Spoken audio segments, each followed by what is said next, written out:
നടൻ സന്തോഷ് കെ നായർ അന്തരിച്ചു. വിശ്വസിക്കുവാനാകാതെ സിനിമാ ലോകവും പ്രേക്ഷകരും. MC റോഡിൽ ഉണ്ടായ വാഹനാപകടത്തിലാണ് നടൻ അന്തരിച്ചത്.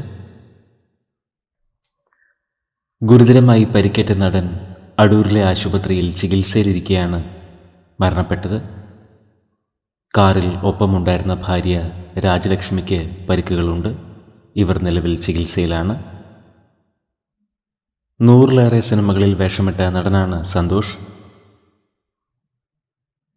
മോഹിനിയാട്ടം എന്ന ചിത്രത്തിലാണ് ഒടുവിൽ വേഷമിട്ടത്. അപ്രതീക്ഷിത വേർപാട് വലിയ നടുക്കമാണ് സൃഷ്ടിച്ചിരിക്കുന്നത്.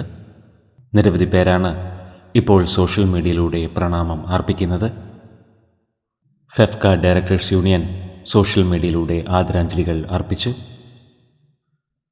സന്തോഷിൻ്റെ ആത്മാവിന് നിത്യശാന്തി ലഭിക്കട്ടെ എന്ന് നമുക്ക് പ്രാർത്ഥിക്കാം.